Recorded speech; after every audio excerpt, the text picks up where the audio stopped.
the most important people to take care of, first of all, are your own people. That's Scott Monge, founder and CEO of Monge Associates. Take care of your people, and you'll have happy people. And then in turn, with their interactions with the clients, they will have a happier, better experience.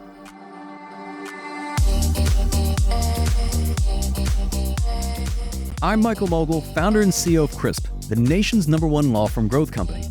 I've built my business through practice, not theory. Crisp started with just $500 to my name and has grown to over 8 figures in revenue over the last few years, earning a spot on the Inc. 500 list of the fastest growing private companies in America. Our approach has been to take everything we've learned about generating massive growth within our own organization and help the country's most ambitious and committed law firm owners do the same for theirs. In each episode of this podcast, I sit down with innovative market leaders from the legal industry and beyond to learn from those who thrive in the face of adversity, challenge the status quo, and define what it means to be a true game changer. Today, we're revisiting one of our most popular episodes from the podcast where I sat down with Scott Monge to discuss how to lead a world-class team with a service-oriented culture, how to differentiate your firm in even the most competitive markets, and why hard work and consistency are the real magic bullets. If you're not growing, if you're not expanding, if you're not investing in tomorrow, then you're not moving forward because someone else is doing those things. That's coming up on the Game Changing Attorney podcast.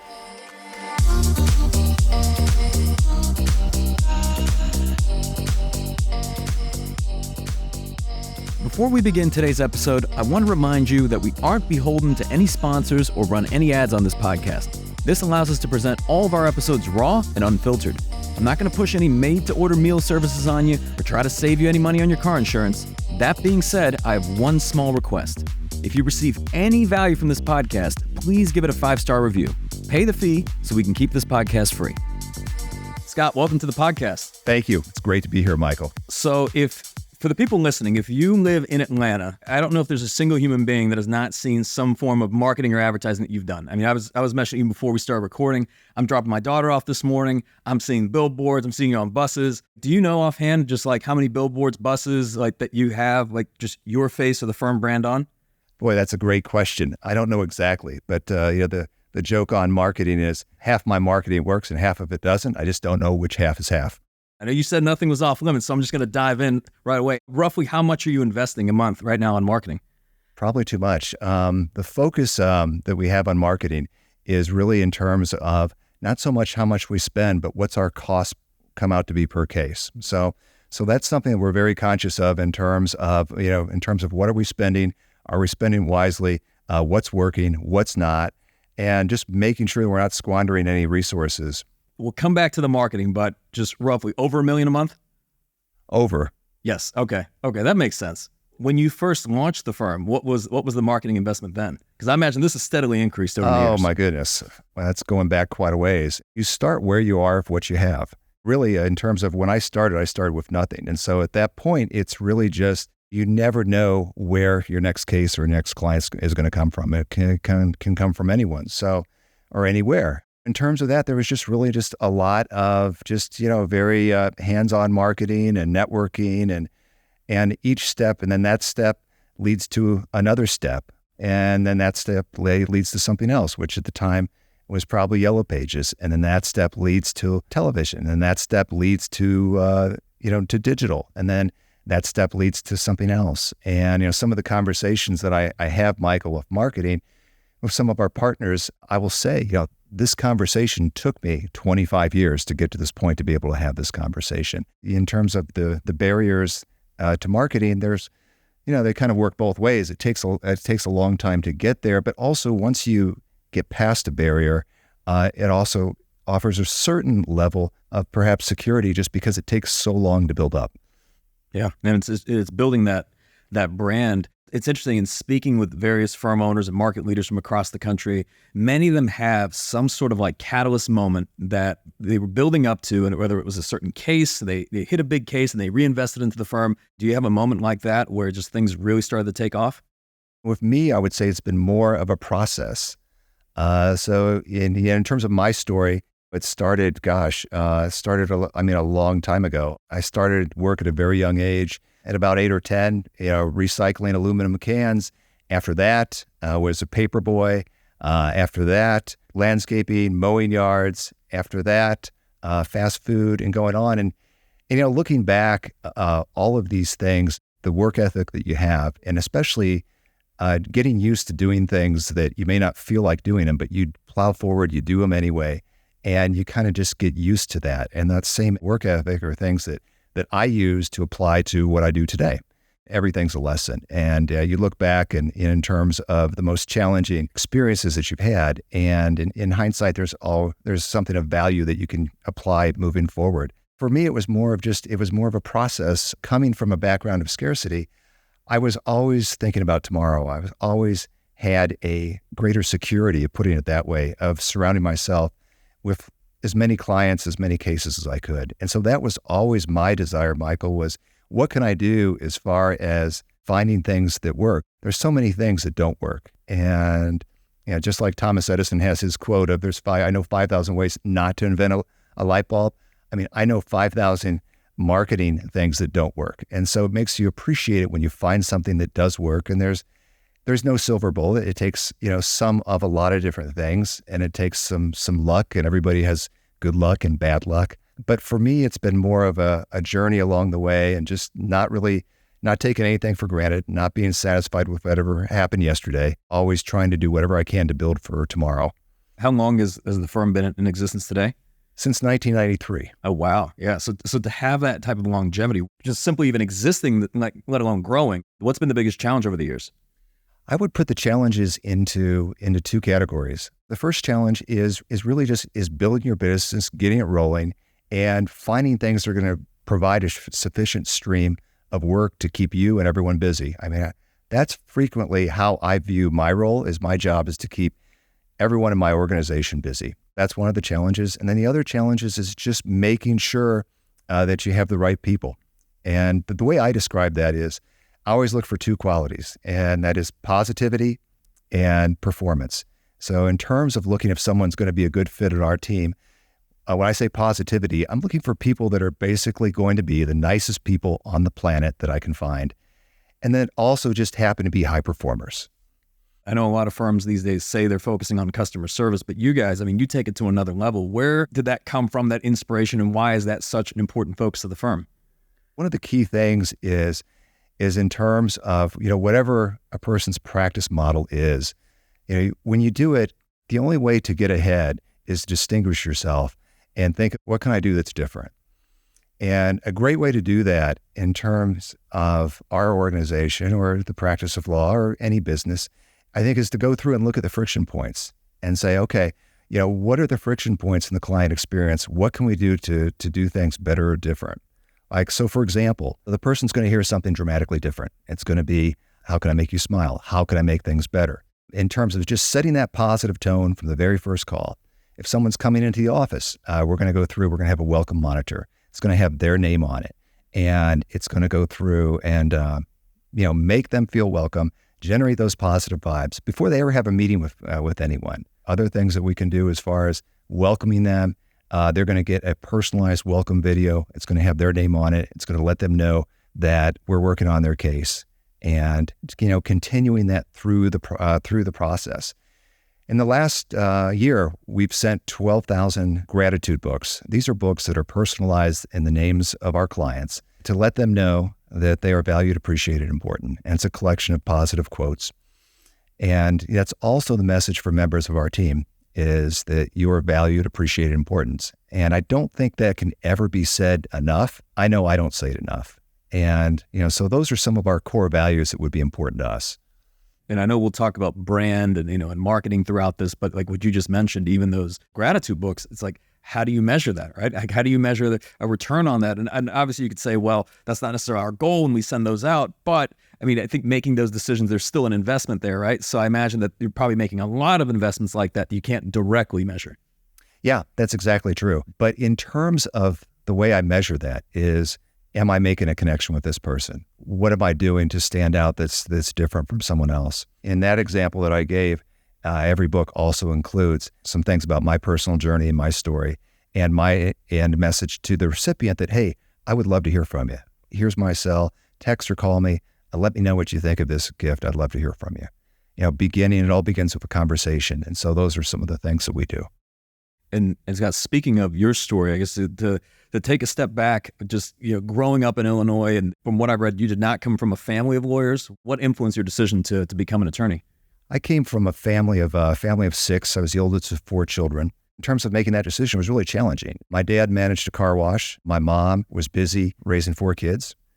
And I didn't have any lawyers in my family, so I didn't really know what a lawyer is supposed to be doing or what a lawyer does. And so what led me in that direction was I just naturally was attracted to courses of study that kind of led into that law direction. So that was basically what led me in that direction. But even then, it was challenging because growing up in Illinois, we're having this conversation in Georgia. I had not studied anything in Georgia. And so I just graduated, packed all my earthly belongings in the back of my 1984 Chevy Chevette subcompact vehicle, drove on down here, and basically just put my shingle out. One of the ways that I see life in terms of my life view, Michael, is I see a lot of the disadvantages as really advantages in the end. And a lot of the advantages can sometimes be disadvantages if not used properly. But anyway, like I said, I came down here not having studied law, not having really knowing everything, just a perfect example of someone that was starting from ground zero, which was exactly the way I wanted to be, because I thought there's no better time to fail. I joke and say, if I'd lost everything I owned, I'd only be out about $15 at the time. I had the advantage that there was no order of difficulty because it was all difficult. So I just did every kind of law there was. I tried my first jury trial 6 months after being sworn in, and just throwing myself into it, and then narrowing the practice to personal injury over time. And, and just surrounding myself with a lot of people that were really very positive influences and helped me grow, become a better person, and grow into the person that I am today.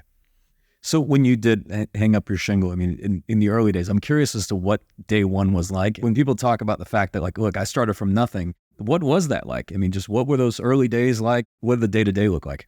So day one looked like this. It looked like signing a 12-month office lease, having no clients. And, people were saying, boy, congratulations, that's great. And I was like, okay, well, I guess we better get to work in terms of, clients and everything else. And, it was all new. It was all a great lesson. You just get used to it after a while. Richard Branson tells this story of when he would have his wife, he'd be like, hey, honey, go ahead, sign this paper. And she'd be like, what is this? What am I signing? Oh, it just means if this venture doesn't work out, we lose the house and everything we own. And so, after a while, just like you build up your muscles at the gym, you build up your risk tolerance and you get kind of used to it. And speaking of that, I mean, when you look back and say in 93, there was a great deal of legal advertising in terms of the yellow pages and so on, but most law firms across America did not necessarily view advertising necessarily respectfully, and then they didn't necessarily see it as a way to grow their firms, or that lawyers that did advertise, many of them saw them as an abomination to the legal profession. What essentially influenced you to say, hey, this is the direction I need to go to be able to build up this practice? You're right. That was the view. With law, it was very different than the other professions. It was not legal to advertise until 1976. As you pointed out, for many, many years after that, it was viewed as taboo. And so, as a result, the competition that you saw in most other fields really did not exist in law. And, things have changed a lot over time. And one of the things that has changed is it seems like in the earlier days, there was kind of that chasm. But in terms of the present law firm, any good law firm or any good business engages in marketing. And it just seems like there's been more and more of a trend as far as just making sure that you're delivering a full service to the client. Full service meaning in the area of law that you're handling that case to start to finish, or otherwise, making the choices that are going to be in the best interest of the client. What do you think made you different? I mean, obviously it had to be something, right? Because if you look at it, most lawyers were not advertising, and then you made the decision to really push in and do those things. But at a time where I imagine the firm wasn't very big, there wasn't a whole lot of cases coming in. I mean, was it just really you had no choice, or was it something else? We're all the sum of the energy of the people we surround ourselves with, right? And so, when I look back in terms of things that point me in that direction, I just have had so many people that have been positive influences. I mean, literally, there's very few things in this world that I do well, Michael. And so In terms of, whatever you see that we're talking about that may have happened with my organization, it's a result of a whole lot of people working really, really hard. I'll tell you, the people with the most humility, I find, tend to be the most successful. I still have a difficult time understanding how someone achieves a tremendous amount of success and has ego at the end, because it's such a tumultuous journey, right? Whatever you may think of yourself, that will probably get beaten out of you over the years, right? You'll have enough just bad days and things not go your way to the point where you're humbled continuously. And it's amazing the people you've been able to surround yourself with. So fast forwarding to today, what's the composition of the firm look like in terms of like team size, head count, number of attorneys? So the team is approximately 200 members with about 30 lawyers. In terms of the composition, it's changed dramatically. When you look back at the early days, in terms of practices, they were very limited by geography in terms of the scope of practice being, okay, maybe we'll go through and we'll handle clients in this county or this adjacent county. And then after that spread to statewide. And then after that, it spreads to other areas. And then after that, it becomes, we'll go wherever the client is. And it's much the same with team members. When you're looking to source the best talent on your team, why limit yourself to your hometown? One of the silver linings of the pandemic was just that it forced innovation. As you pointed out, it forced tremendous innovation in a very short amount of time. As a result of that, it forced us to think in new ways of, looking for talent, beyond our immediate convenient geography, and just finding talent, that was available and integrating that into our organization and moving forward with that. What would you say are some of the main differentiators of the firm today? Because, you're in a arguably very competitive market. In Atlanta, there's a ton of competition. There's a lot of big advertisers, a lot of firms that are run really well. I think gone are the days where your competition is just essentially just spending a lot of money. Now that's, you add in great operators, people who have great business operations, they're leveraging technology. It becomes more and more difficult to compete. So how does the firm stand out today? I would say it stands out in two ways. In terms of where we spend our resources, it really comes down to two things, and that's marketing and that's our people. In terms of marketing, there's two ways to grow a practice, and that's you expand your geography or you expand what you do in terms of adding other practice areas. In terms of our geography, that would be one distinguisher as far as that has helped us grow. And, with the internet, that's just opened up a whole new world of exciting possibilities. So that, and also too, it's when we're looking at ways of doing things, we're always looking at, how can we say or do something that's different? And everybody answers that question their own way, but you won't typically hear any familiar slogans such as free consultation or things like that with us. We'll offer those things, but we'll say it in a way that's different. Because if we're saying the same thing that everybody else is saying, then that just means that we have to spend more than anybody else to get to the top of that heap. And so the question is more, what can we do that's different? What can we do that is client-centered? What does the client want? And how can we best tailor our message to appeal to that particular client? And then also too, building, there's three potential clients. There's past clients that we've already represented and just maintaining contact with them. And then there's the current clients where, as far as doing the best job we can, so they'll tell their family and their friends.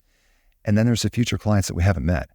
And, it's easy to focus a lot of attention on those future clients that we haven't met, but it's like, why would you not already look at those that you've already had contact with, that already have familiarity with your organization? I was reading, there's something interesting you do in the first 30 days for your clients. I guess a guarantee, if you will, if you could speak to that. Oh, yes. So there's a couple things that we do that involve that. One is more of a customer service guarantee that basically just said, listen, we're so confident you'll be pleased with your experience. If there's anything that if you're not 100% satisfied in the first 30 days, you can take your file and we won't charge you any fees or costs whatsoever. Another one that we'll do is if a client comes to us with a settlement offer, we'll offer them a guarantee that we will beat that settlement offer with a higher amount, or we won't charge them anything. And I imagine when people think about a guarantee like that, they're apprehensive, but you go all in and do those things as differentiators. If you look back over the years, what have been some of the mistakes, or perhaps learning lessons that, whether it was marketing or even some other area of the practice that you kind of reflect on, essentially were painful at the time, but were great learning lessons? Yeah, well, that's a great question because all the great lessons tend to come from the failures. That is what I see as the real rocket fuel, is just getting used to those lessons of failure early on and learning from those lessons to apply them moving forward. But gosh, in terms of, looking back over the years, in terms of that, marketing messages, Jim Collin in his book, From Good to Great, tells the story of, when you do anything, test it small before going big.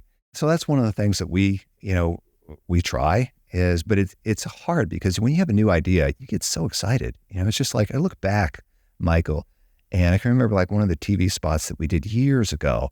And it was like, gosh, it was just like, you thought at the time you're doing it, you're thinking like, this is going to win an award. And you look back at it now, and it is like the worst looking home movie that you could possibly imagine. Like something that you wouldn't want your friends or family or anyone else to see. There's a lot of them. And the process never stops. I always say the reason you call it the practice is just because everyone's trying to get it right. And there's no finish line. There's lots of lessons there. And I think it's always changing because you always got to, we're always changing things because the things we did 6 years ago or 6 months ago, they're no longer working. So we're constantly changing and updating those processes. How do you, at this point, just with a variety of different ideas that you have, how do you kind of determine between like what's a good idea or a good marketing idea versus something that, never quite makes it to market? I often say I don't need to decide because I'll just follow the numbers. So, so anyway, you do the best you can, you track the results as best you can. And whatever the numbers say, there's things that I've done that I've been excited about that nothing came out of. There are other things that I thought, gosh, this is really something that I'm hoping no one sees. And yet it's something that maybe takes off. But whatever it is, nothing's going to last forever. So I think you always got to be constantly beating on your craft, monitoring your results, and then just following the numbers wherever they take you. Speaking of people, I know we talked about that a great deal. How, at this point, do you attract people to the firm? Most every firm owner would say that their biggest challenge is finding great attorneys, great staff. I mean, they're out there, right? So how do you attract them to the firm? Yeah. Well, that is one of the great challenges that's facing any business in America today is how do you attract quality talent? Because we're at the time we're talking right now, unemployment is at a record low of 3.5% nationally and lower than that in some other places.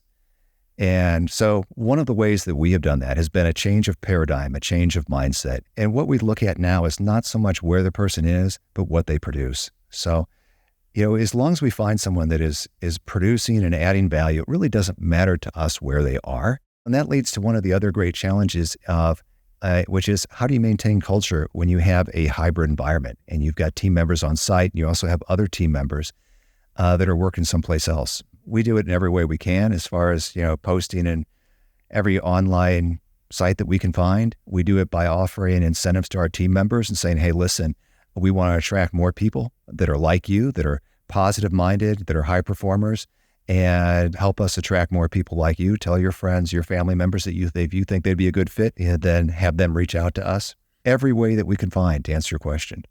And speaking of culture, how would you define the culture of the firm? Our mission is to make good things happen for other people. And so in terms of doing that, it's, we're trying to make good things happen for our clients. But the most important people to take care of, first of all, are your own people. Take care of your people and you'll have happy people. And then in turn, with their interactions with the clients, they will have a happier, better experience. Yeah, I agree 100%. I'm curious that through your evolution over the years, I know we talked about what day in the life looked like when you started the firm. What does that look like today? Yeah, a day in the life in the firm now looks differently than it did before. Getting ready to travel next week to our office in Charleston, South Carolina. And in terms of other ways, constantly trying to find ways to better communicate and better keep in contact with our team members. So I'm involved in huddles every day. I do walkthroughs of our on-site headquarters here in Atlanta, as far as just having the touch, as far as having that human contact with people whenever possible. In terms of the playing field, I'd say it's a different playing field where, instead of looking at a geography of the city or the state, we're looking at more kind of a bigger playing field, which is great because it provides more opportunities, but also more challenges as far as organizations and what are the best practices for your team? What are the best practices for your procedures and organizations and maintaining a good client experience. And Scott, after all these years, I mean, you're coming up on what, like 30 years just with the practice? I mean, you could have stopped this a long time ago. What keeps the fire burning? Why keep doing this? And why keep even growing and expanding? What's driving you today? Well, for me, I like to work, for starters. There's no finish line. And so it's like my days still start at 4:30 a.m. each morning. And, I still very much need the weekends to keep up on everything that accumulates during the week. And so it's one of those things that I can intend to practice as long as God and my licensing board will allow me to practice. I love it. What are some of the things that you do to just remain in peak state, to remain energized? I know we were talking about before, on your website, it says you work out 6 days a week, but now it's 7 days a week. What types of things are you doing? In terms of workouts, I will go through. One of the things about our profession is it tends to be a sedimentary profession. So anyway, I'll typically go through, I'll do a workout in the morning and that involves some type of weight workout. In the evening, I'll do some type of workout that involves cardio. And, the key is to, I think, is just to stay active doing something. And, to rest is to rust. And so I just do the best I can as far as maintaining activity. I just think that having constant activity is also just naturally buoys your spirits and keeps you, a positive state of mind and, keeps you going on the right track. I agree. In terms of like even maintaining that momentum, I mean, it sounds like you're a constant learner. Where do you see the future of the legal profession going? That's a great question. And just like we've seen just like we've talked as far as the past trends of the legal profession expanding from locality to statewide to regional, in terms of looking ahead to the future, I see that expanding in terms of when you look at how much things have changed. Like, for example, when I graduated law school, there was no uniform bar exam. Now there is. And in terms of just like everything else you see as far as expanding, I see law doing very much the same things. And there's a lot of exciting things going on. And it's like, if you're not growing, if you're not expanding, if you're not investing in tomorrow, then you're not moving forward because someone else is doing those things. So I think that's just one of those things that answer your question in terms of where we're going in the future. I just see continued expansion and state boundaries being less and less important. Yeah, I know. It's interesting. I mean, we talked a lot about Rule 5.4, non-lawyer firm ownership, but Rule 5.5, I think, is also interesting because it's like multi-jurisdictional practice and being able to serve clients wherever they are. Is there anything that keeps you up at night? I generally sleep pretty good. But in terms of things that keep me up at night or things that I mean, there's always things to do. I mean, I keep a things to do list for myself every day of things that are on, just they're on my mind as far as that. I think it's a lot easier to hit your target, whatever it is, if you know what your target is. So I sleep pretty good, but to answer your question, I've got, my goals and my things that I need to do just for my own responsibility. So they're always there. How do you define success? Success can be defined a lot of different ways, but I would answer it this way. Failure is always defined the same way, and that's not reaching your goals. It's interesting. So to kind of deviate a little bit, I'll see if I can get this out of you, but obviously your results are not common. I mean, you're doing tremendously well. For somebody who's listening to this podcast and said, they may be at a different place with their practice. Maybe they're just starting out, or maybe they've been practicing law for quite a while. They've just never been able to really gain traction. What do you find differentiates the most successful firm owners from perhaps the least? I think the most important thing is to think outside the box. I think that's the most important thing, is to think outside of the box, find out what are the friction points. How can I address those to better serve the needs of my clients and others on my team? And what can I do that's new and different? And, and also just having a mentality that is not risk adverse. I was always completely accepting of the possibility of failure. It's not really failure if you learn the lessons and you can apply those moving forward. But I think just having that and surrounding yourself with people that are going to be a positive influence in your life, that are like-minded, and just because we all deal with the same struggles, Michael, the same problems, and learning from others that have successfully overcome those. And then just, any lessons that you've achieved, then passing those on to those that follow. Yeah. And as we come to a close, this being the Game Changing Attorney podcast, Scott, what does being a game changer mean to you? Being a game-changing attorney means to me someone that changes the game, somebody that is thinking outside the box and somebody that's able to, to see everything as a lesson, see the advantages in the disadvantage, and someone that leaves a mark by doing things that are going to be new, different, innovative, that are going to provide a better experience for those around them that they serve. I hope you enjoyed revisiting this episode of the Game Changing Attorney Podcast with our guest, Scott Monge, and have gained new insights from our timeless conversation.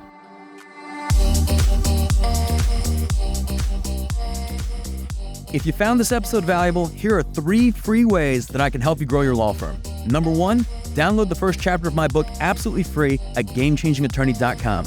Number 2, you can shoot me a text at 404-531-7691 and I'll answer any question that you've got for me. And finally, number 3, if you can leave this podcast a 5-star review, it'll help us gain access to more influential thought leaders and bring their lessons learned here to you. For more information on our interview with Scott Monge, see the show notes for this episode in your podcast app or visit legalpodcast.com.